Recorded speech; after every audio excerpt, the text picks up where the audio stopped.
Okay, so let's take a look at this problem here. Number 1, the perimeter of a rectangular playing field is 244.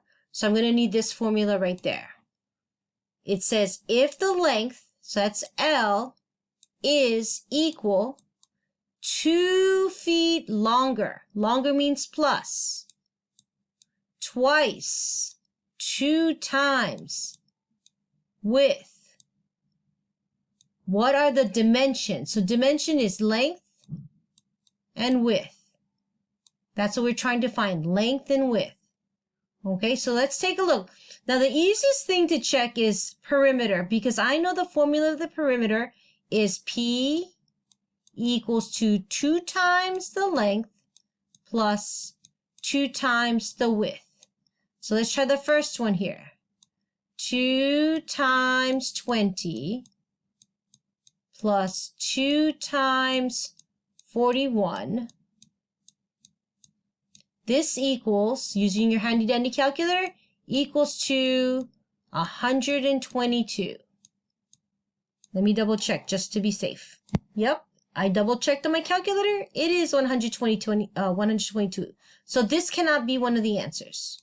Okay, so let's try the next one. So let's try 2 times 40 plus 2 times 82. Handy dandy calculator says that does equal to 244. So this could be one of my answers. So we put a little dot there. Okay, so now let's try the next one. The next one is, I'm going to change color just so that is 2 times 21 plus 2 times 40. And that equals also to 122. So that can't be it because I need 244, right? 244. Okay, so I scratched that. All right, now what about this one? 2 times 42 plus 2 times 80. Does that equal to? Yes, it does. It equals to 244. So it's going to be either this one here or this one there. But notice it says the length has to be 2 feet longer than twice its width. So let's take a look. The length is 2 feet. So 2 feet, I'm going to try this one here. 2 feet more than 2 times its width. And guess what?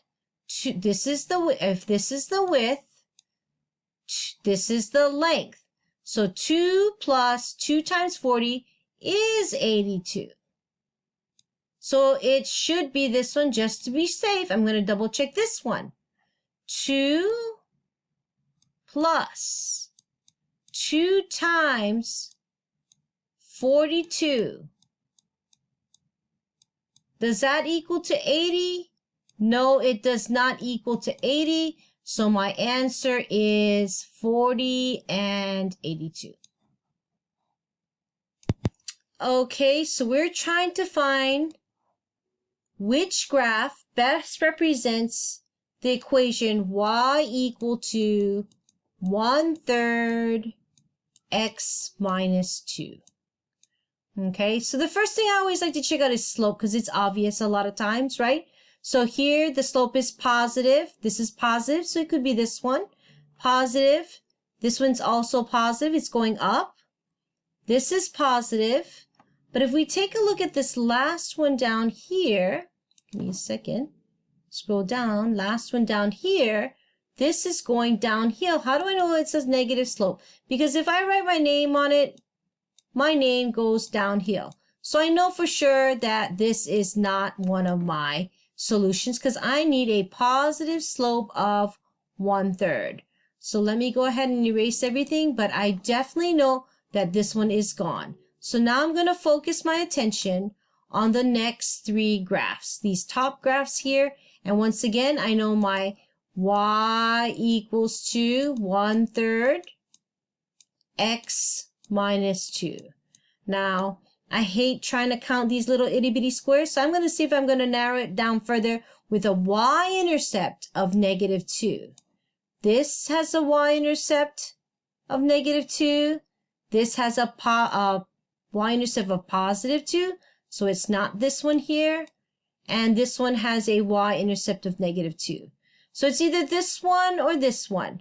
Now, 1/3 is a slope that's not that steep. So I'm guessing between the two of them, it's going to be this. So let's take a look at this. I'm going to see if I can draw a line. So I'm going to start at 2, and I'm going to go up to 1, and I'm going to go over 3. So if you look carefully, I know it's tiny, this has 1, 2, 3 going to the left and right, and it has a rise of 1 down here. So 1 is my rise, 3 is my run, and that is my slope. So I have slope, check. Y-intercept is -2, check. This is my answer. Okay, so let's take a look at this one. This is saying y-intercept of -5. So this is my y. We're looking at up and down. Y-intercept of -5. This has a positive y-intercept, right? It's at 1, so it's not this one. This one is also 1. It's not this one. And let's take a look at this last one down here, or these last two down here. Let me erase these lines. These last two, this one here has a y-intercept of -5, but this one has a y-intercept of +5. So it is this one, but just to be extra double sure, let's go ahead and take a look at the other part where it talks about our x-intercept. Our x-intercept is 1. So let's go back down here, back to our graph. This was a y-intercept of -5, and my x-intercept, it's crossing my x-axis at 1. So this is my answer right here. Okay, so this one says we're looking for the graph that has a slope of 0. So I don't know if you remember this, but Hoy and Vux. Hoy means horizontal. 0 is slope. And the equation will have the form of y equal to some number. Now, if the line is vertical, that's what the V is for Vux, vertical line. Slope is undefined slope. And the equation will have the form of x equal to a number. So, this line is going up and down. It is not horizontal, right? Because we're looking for a horizontal line because we're in 0. This has a positive slope, so it's not this one. Take a look here. This is a horizontal line. This is my answer. Okay? If you want to confirm your answer, what we can also do is we pick 2 points on the line. And as you can see, it's we remember slope is rise over run. If we go from this point to this point, we do not go up and down at all. So our rise is 0. But going from this point to this point, we're going across 3. 0 divided by 3 is 0. So I know I've checked my answer 2 different ways. I can calculate my slope, right? Or I can remember horizontal lines have 0 slopes, and the equation will have the form of y equal to a number.